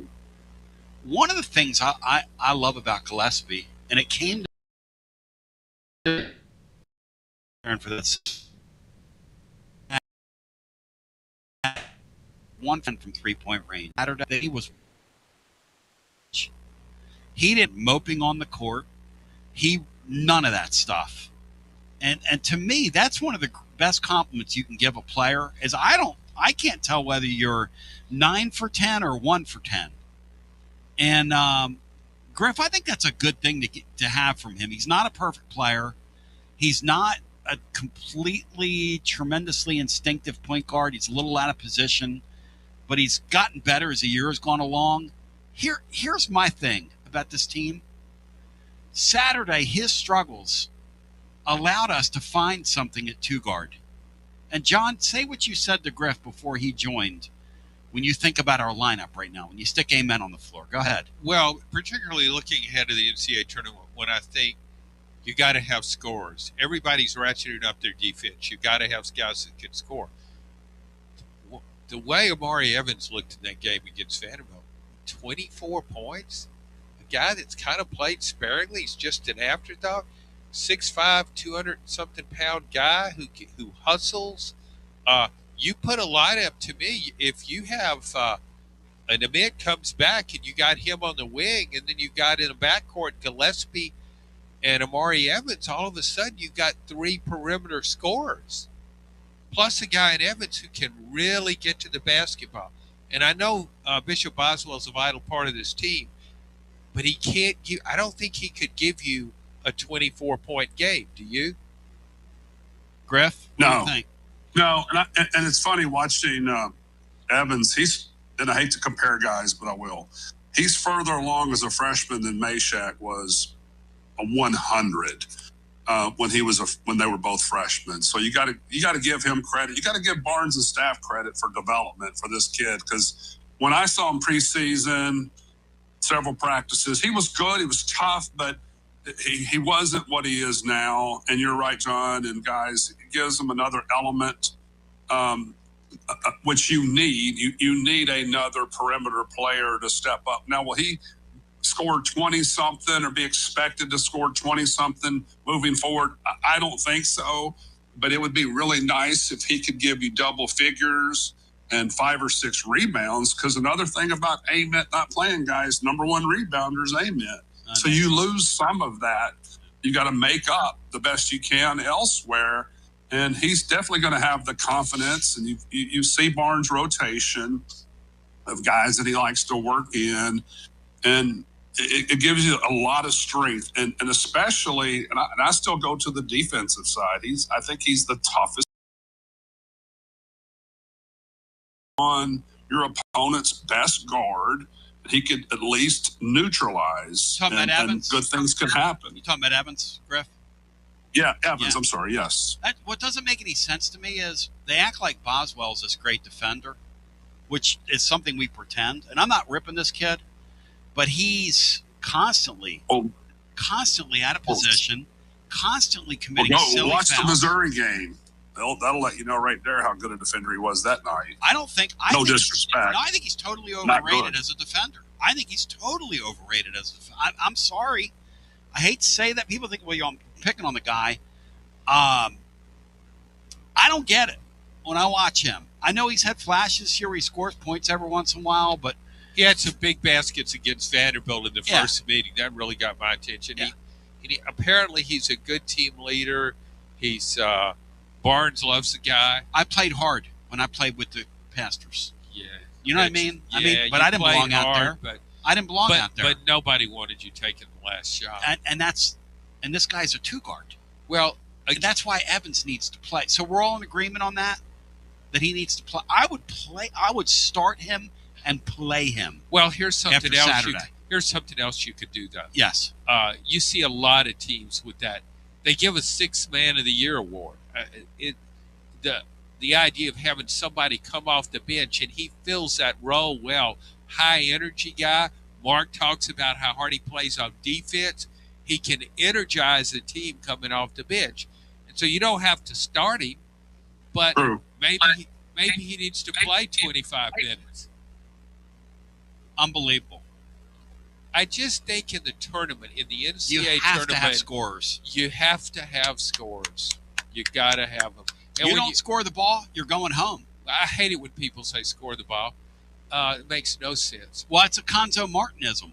How did Conzo say I rest it? my case. And how did Conzo Martin say his name, Brian? Give me a little Conzo right here. Make me feel good about myself. You mean feed the post? Was it feed the post? Or score the ball? Just do a little Conzo for us. That's great. I don't think I've ever done Conzo, have I? Oh, come on. You've gone Conzo Walton. You've done it? Come on, Brian. You do a great Conzo. Talk about the omelets. Come on. All right, so okay, that's a little skill. That's a little skill. Hey, shout out to one of our great posters over on YouTube. I want to shout out Carpfish Ike. Carpfish Ike, you're a good man, brother. I like you, Carpfish Ike. Why do you say that? What did he do? What did he say? He's really irritating me. He's been irritating me for several weeks. He's crying for attention. He's in your head. He's just urinating me there off. You go. All right, working. Griff, it's working. Yes. Okay. Griff, can you do that? You've had a guy all year that's run up front at 2 guard. All of a sudden, the guy has a great game, and he's a great defender. And let it be said about the Evans guy that their best stretch of basketball, that stretch that they played the end of the Oklahoma game, the end of the Vanderbilt game, he's on the floor finishing those games. It isn't like Saturday is out of nowhere. He was on the floor finishing games in times that it mattered. I don't think it'd be that crazy to just go, hey, you're our 2 guard, man. Go out there and play. Go in peace. Yeah, I bro. like John's idea, though, as far as coming off the bench. There's something to be said to be on the bench, look for your upcoming matchup, get a feeling of pace, style, what they're running, and then come into the game. Yeah. And there's several players that are just really inspired that way. It's it's really overrated, like who starts, who doesn't. It sounds good. Who's your 7? Who's your 7? But it's like who's your difference makers? And when you come in, like John mentioned as well, when you have someone come in off the bench and there's not a dip, that's significant. So when he comes in off the bench, you're not dipping, especially here lately. Maybe you're upgrading your defense, if anything. And then if he can contribute at all offensively, which is nice to see him even take the 3-point shot, because there were several occasions against Vanderbilt that I'm sitting there going, shoot the ball, shoot the ball. It's like 13 seconds on the clock. And what did he do? He passed the ball. Maybe he's told to pass the ball. I doubt it, but he's still a little reluctant. But I think that's more of the team style that he plays in versus trying to get his. Who's your 7, Griff, right now? 7 or 8 guys that are going to be the real rotation guys when it gets real. It's another thing you do. You have to do that at this time your of the big year. guys. It's going to be Brown and I guess Carey. And I would like to see Carey. Sometimes I love him. Sometimes I have a love-hate relationship with him. Because sometimes to me, maybe I'm wrong. Maybe I'll talk about this. It just seems like he's just out there killing time. I'd like to see a lot more aggressiveness. Now he'll bully ball you when he gets the ball, but to me, what I've witnessed is he goes through the motions a lot. And then he's on the bench because coach sees that. I want to see even more aggressiveness for him, especially defensively. Now, once again, he gets the ball, he'll bully ball in against guys that are his own height. He struggles against guys that are bigger, and that's fine because he didn't have a big vertical. But I want to see him even more aggressive on the defensive end, maybe on the floor a few times. That's something I would love to see. Hey, Matt, who's your 7 right now, or 8? Give me 8, Matt. Who's your 8 to play, Matt? I mean, Ament, Gillespie, Agpara, Estrella, Boswell, I guess Evans, and then I guess Brown and Carey, depending on the matchup and what you need in that game. Whichever one of those two, you know, they kind of give you a little bit of the same thing. I mean, if you're playing a team that doesn't have length or size inside, Carey could could really thrive in like a first round game against an undersized team. But that would be my kind of 8. I really thought Carey would be a factor in that Vanderbilt game last Saturday. He was sick. He was throwing up on the sideline. Oh, well, there you go. Maybe that's why. Yeah. Yeah, so Mark was... He was sick in his Mark's stomach. criticizing. Tony, why didn't you step up earlier and say, Mark, he was sick, okay? But you just let no Mark... clue. You let Mark run him down. It's bad No management. clue. Well, at least I don't have players. You're talking At least about Tim Caldwell. At least I don't have a player mutiny on my hands. Could always be worse, John. Do you think Matt or Brian ever curse you? Are you kidding? I bet they rip the hell out of me. I hope they do. So, the thing about this team, Mark, Saturday and that loss, where has Estrella been? Where has... That was this guy the last couple games? And then I want to get into Felix the Cat, who's been unlocked. Because I'm ready to declare that the NBA is going to take a flyer on Felix the Cat after seeing him literally disappear for 2.5 months this season. He is completely locked in. If you get that Felix the Cat that played Saturday, this team can go a long... And Estrella. And the kid from Pittsburgh. This team can go a long way in the NCAA tournament. I mean a long way. Griff, am I wrong? I think you're right. I think that I would lean more on Estrella being having more productive in points than I would your boy Felix, as you call the Cat. I think any escalation in points you get from Felix is a total bonus. He's very consistent in that. I would just call it 6 to 9 point range, 5 rebounds a game, and altering shots. And I think that's what Tennessee really needs from him. Estrella loves seeing his aggressiveness offensively, and we saw him for the first time on the floor Saturday. Maybe he fell, but he was on the floor, and I was so excited to see that because here's a guy that loves to reach for the ball instead of get on the floor and grab for the ball. And we're not going to blame Ode injuries as the reason why. You either do it or you don't. And it's neat that one occasion where he did get on the floor, I about blew a gasket. Matt, how rough is this guy on the Estrella kid? And Dixon, Estrella has been... Matt, where is the spring in his legs, Matt? Did you know he had that in him still? That was insane Saturday, Dixon. Well, he hadn't shown it a bunch. And he's just been hurt and banged up. When they inserted him into the starting lineup, I think he had 3 or 4 double-digit scoring games in a row, and then he got hurt again, and they kind of have had to nurse him back. But if I had to guess, he probably starts their next game over Carey. And I think you were really effective when those guys, like 3 or 4 games when he became a starter, you were really good with him inside. I think is back when you were playing like Georgia, some of the teams that don't have a ton inside, but no, he's got a nice offensive game, and a guy you can actually dump it into and let him go to work. So, assuming Nate Ament returns, if not for the SEC tournament, for the NCAA tournament, and we're talking about you need scorers in the NCAA tournament. Everybody's going to play hard defense because it's win or go home. So now we're talking about Tennessee has Estrella scoring well. It has Amari Evans getting 24 points against a top 25 team. Even if he gets you 13 or 14, which I think is a sure but a bet. double figure. A double figure type score. So right now when you put Evans in the game, yes, and Ament comes back, you've got 4 double-figure scores on the floor. And here's the thing, Griff, about Akpara that I'm loving. I wasn't even counting him. The getting downhill and ramming it home is something that it's new in his game, Griff. He's been doing that down the stretch here. And that's the stuff the NBA loves.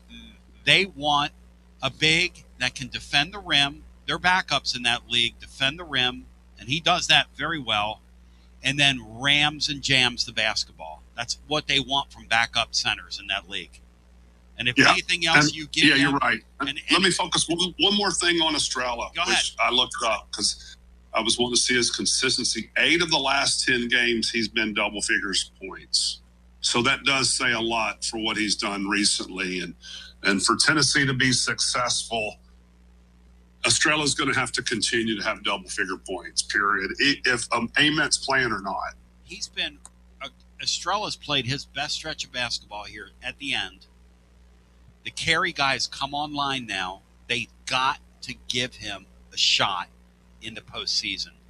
They cannot play him 10 or 12 minutes. That'll be choking as coaches if they do that. And there's a chance, John, they do that. There's a chance they go back to what they were doing before or to what his quote-unquote defined role is. The way I look at this team is when you finish a season the way these guys finish a season, there are no defined roles. I'm taking the hot hands and I'm putting them out there and I'm figuring out a way to make it work and I'm putting my best 8 players on the floor. But the problem, Tony, is who are your hot hands? And you know, we can look at some of the history as far as past games. Estrella would definitely fit in that. But, you know, if you look at someone like Carey and Brown, they're kind of up and down, and it hasn't really been consistent. I think they're big bodies. They can help, but there have been games where, you know, you get in and get your 10-minute run. You've got 2 rebounds, you know, so it's like we got to swap them out. Let's get somebody else in, see what they can do. So you don't have – I don't think you've had the consistency. Now, we've had a lot of improvement, especially from Brown, so I'm not knocking it. But I still think it's that risk that coaches have to take to say we have to rotate our guys, see how they fare. If they don't fare well, let's go to our next backup, which is a good position to be in, by the way, because you do have depth inside. Yes. Well, here's my thing. Here's my thing I want everybody to consider, okay?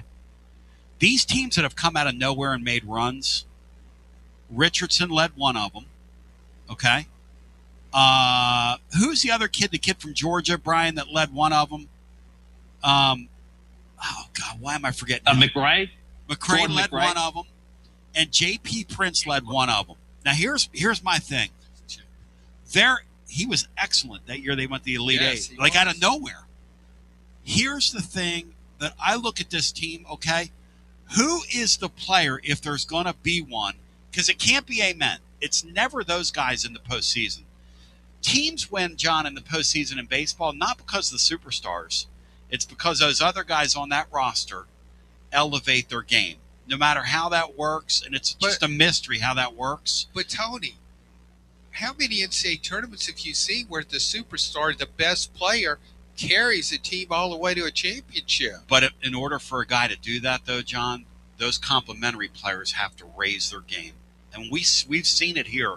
When we've had our runs here, Matt, who on this team's going to do that? Is Estrella going to do that? Estrella looked like that over the weekend to me. If this guy stays healthy for the next 2 weeks, we could be talking about this team doing something we never dreamed was possible. But you got to get him the ball. And Barnes complained about the guards not getting the ball to the post guys. That was his main contention in the Vanderbilt game. Is it him? Is it Evans? Where's it going to come from, guys? Let's talk about that. Matt, I give you the first crack at it. If there's going to be a guy, who is it? I think Estrella would be the most likely guy as kind of that third scorer for this team. But you get in a game and it could be an Evans. It gets you, 6 to 12 points. I mean, even Boswell could get you 6 or 12. But if I had to pick somebody, it would probably be Estrella to be a guy that can do that. Griff, from your perspective, Estrella. Well, I agree with Matt. I think Estrella's had the momentum. He's got a really good shot inside. That little one-hand jump hook that he uses, that he goes the same way every time. I don't know how defenders don't play him on that shoulder or make him go left, but they don't. And he's just such a big body. The problem that I see, though, with, he talked about getting the ball.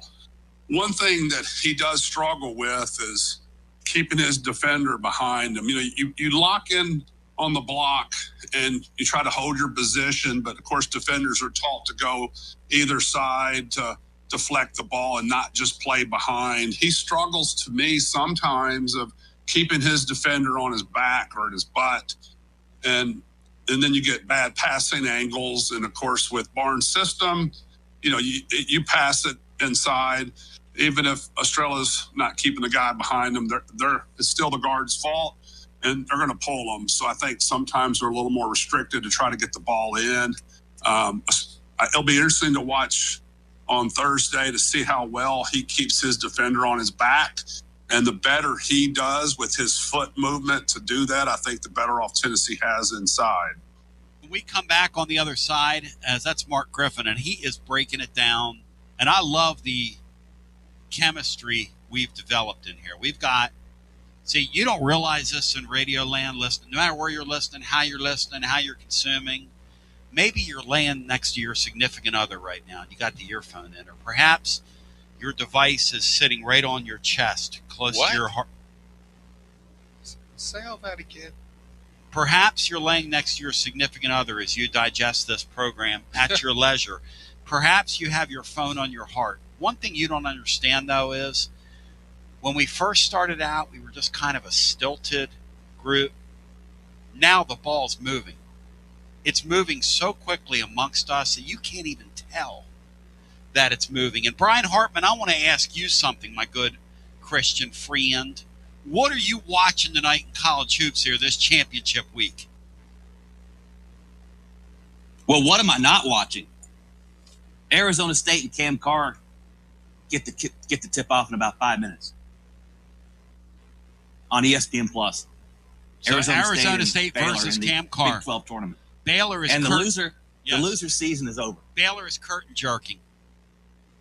All that talk about, Griff, do we miss Cam Carr this year in your humble opinion, Griff?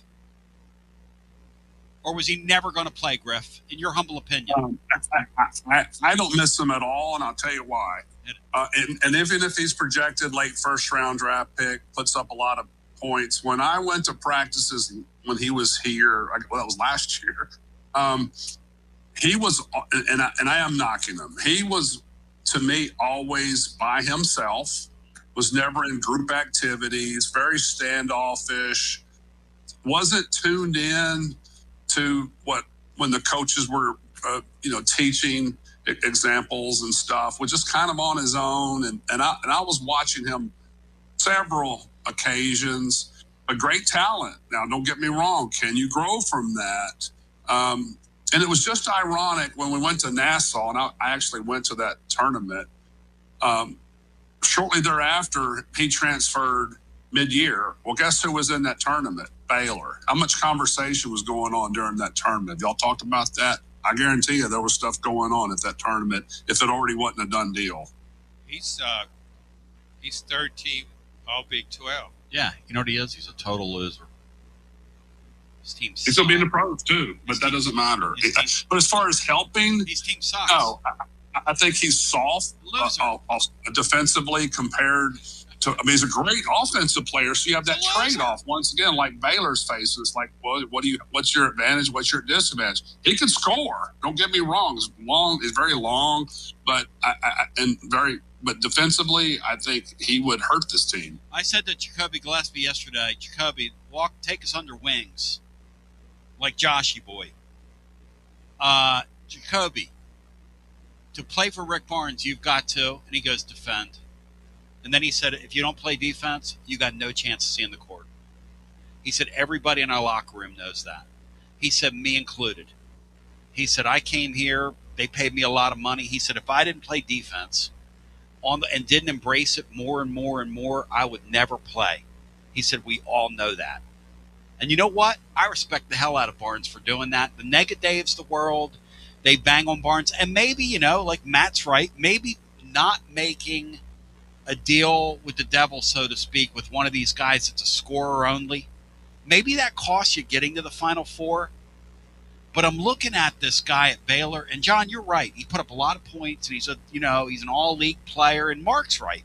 He's got high-end ability. There's no question he has high-end ability. But if you don't defend and you're not team-oriented, you are not going to play for this head coach. You're just not. Let me put it this way. I'm not sure how many Kim Caldwell players that Rick Barnes would have recruited that are currently on her basketball team. And I'm not trying to be funny about it. Because if you're not team-oriented and you don't defend, you don't play for him. Well, he has certain standards. Yeah. And you got to stand by your standards. I think in managing any locker room and managing any team, you need to have standards and you need to be consistent. Whatever they are, you just need to be consistent. Yep. Because when you're not consistent, if you demand that your players play defense, demand it. But then you got a guy that he's not really that involved on defense. Right. But boy, he can score. Well, even though he might come in and score, the other guys are saying, why does he get away with that? And so it has a massive effect on the entire team. Yeah, you're right. Hey, Griff, somebody said, well, what about Dalton Knecht, Griff? And I would say to this, as a head coach, I'm going to treat everybody fairly, not the same way, but everybody fairly. And there are exceptions to all rules. And Dalton Knecht, Griff, with his physical ability, he played enough defense to satisfy Rick Barnes. He wasn't lacking in effort on defense. Oh, no. If that's the thing. And you're right, Tony.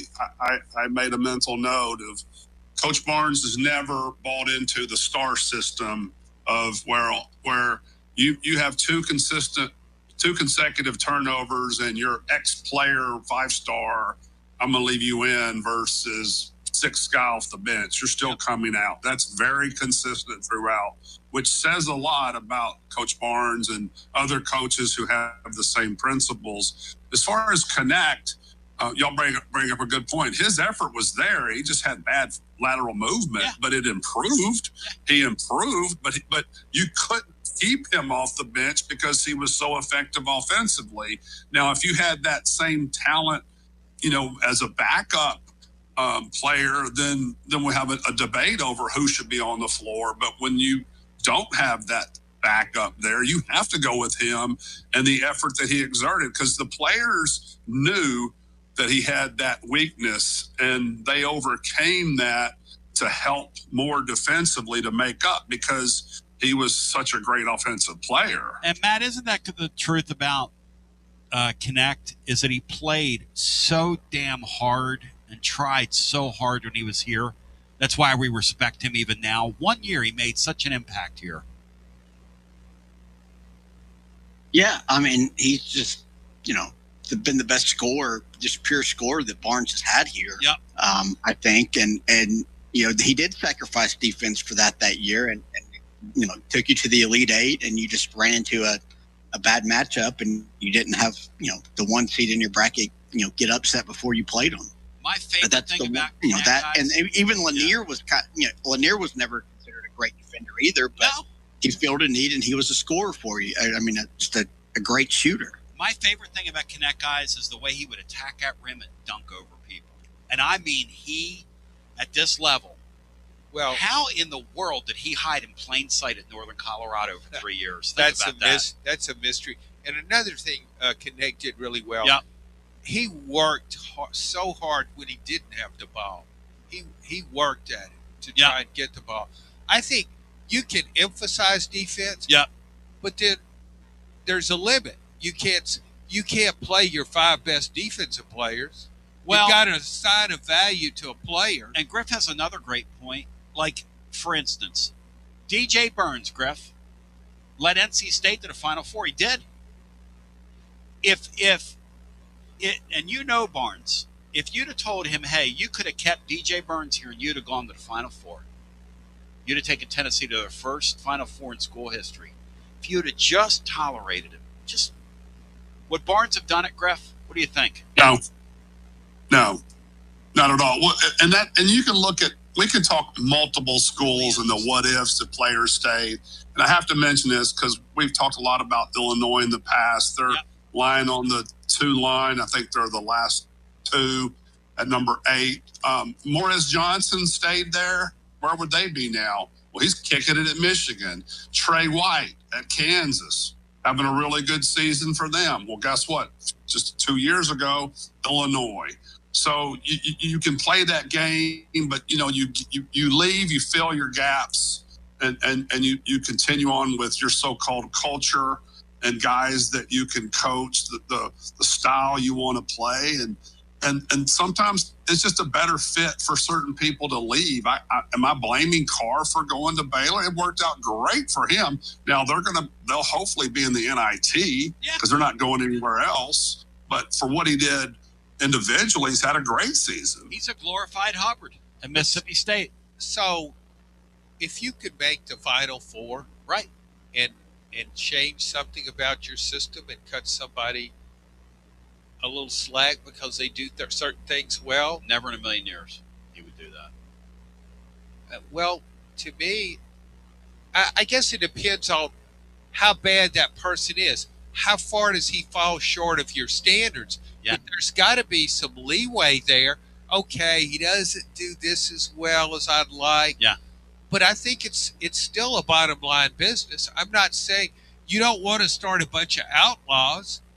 Matt, DJ Burns, if it's a really compelling thing to talk about. If Barnes would have known, hey, this guy, because he was really, we were and I mean, he looked like Billy Paultz out there, from back in the day. Utah Jazz, yeah. There we go. I mean, he looked like he was literally hanging out at the keg party, the last guy to close the beer joint down, but he could play. He literally could play. Matt, would he have made the deal if he had a chance to do it over again? Would he have made the deal, Matt? What do you think? No, he wouldn't have. But absolutely not. I mean, he just wouldn't. They're right, John. He wouldn't do it. Well, but was DJ Burns? I have no idea what he was like in the locker room, how he was with his teammates. Was he considered a bad guy? Was he a problem in the locker room, do you think? Not a bad guy, but a problem in the locker room, yes. Why was he a problem in the locker room? Well, some stuff just we don't need to discuss on the air. Okay, but, well, that's different. Yeah. Let's just put it this way. There's a term, cancer kills. When you have guys that go against the grain and against the majority, that back to that Kim Caldwell discussion. For people that have the similar belief in team play and bringing out the best in others defensively, not slacking or cutting corners. When you're a corner cutter, then that really kills the culture. And when the coaches are aware of it, and if they would let that go, the players immediately lose respect for their head coaching staff, and it's just a free-for-all. I've seen it, and I feel that was the case. One thing I hear about culture is, Kim Caldwell's teaching me this, John. It's one thing to talk about it, because she talks about it. It's another thing to have it. And Barnes is a guy that the minute he senses that you're going to affect our culture, he goes like this. Well, because I've said on the post game, like for years, there was a guy, DJ. What was that kid's name? The kid from Texas, Matt, that used to dunk. Richardson, wasn't it? Or something. Jefferson. DJ Jefferson. He had zero chance of playing here. That we played against this year. The other guy that we're talking about right now had zero. Barnes goes like this. He goes, that guy never is going to play here. And there is nothing those people can do to get in his good graces because he guards his culture. Well, I appreciate Mark spelling that out with DJ Burns because I think you have to have flexibility. Yeah. I mean, if a player isn't always exuding quite as much effort as you want on defense, and he's exuding a lot of effort and trying really hard on offense, and he helps your team, I think you have to weigh all of that. But if you're talking about he's a cancer in the locker room, you need to have certain standards. You don't want to be team tumor. We come back. And one thing too, what you get, guys, and this is something, John, you'll appreciate this, was going back even to Don DeVoe days. He was so concerned about media finding out what was going on within the program. All coaches are so paranoid, for good reason, that media are going to find out when there's conflict in the locker room. You know why? You're going to expose it, because coaches do their best to hide it. They don't want it to be public that they picked a bad apple. They try to deal with it off the court the best they can, move on the best they can, try to temper what the players will say publicly, will tell the players what they can, especially what they cannot say. A lot of that goes on. So when you hear issues, let's bring up Kentucky's free fall. There you go. Well, you're not going to tell me that Mark Pope's not sat with his team to say, you're not going to discuss NIL and $22 million, because every media person's talked about that. Yes. And ask them questions, and they won't sniff at it as far as answering, because they're not going to go there. They're not going to sit there and bring out that there's distrust within the team, that there's any issues. So all programs try to hide any concerns that go on. And I don't think that there's anything wrong with that, because you try to work that out within the system like you do in the workplace. I mean, if IBM's having internal issues, you think they want the public to know? No, because their stock's going to drop. You try to work it out internally. It's the same thing with sports. He's bringing it to the table. All right, on the other side, we got to get a timeout here. Mark and the Lunchy Bunch.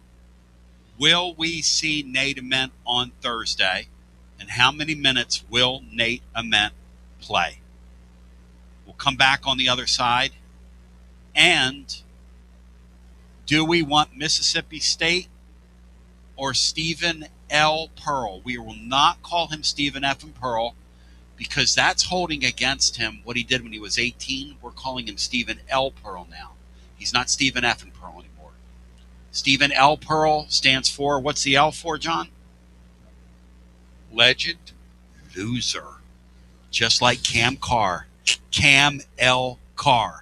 After this. Hey, I'm Alan, and we ship floors on Bristol Highway in Johnson City. Are you tired of walking around on that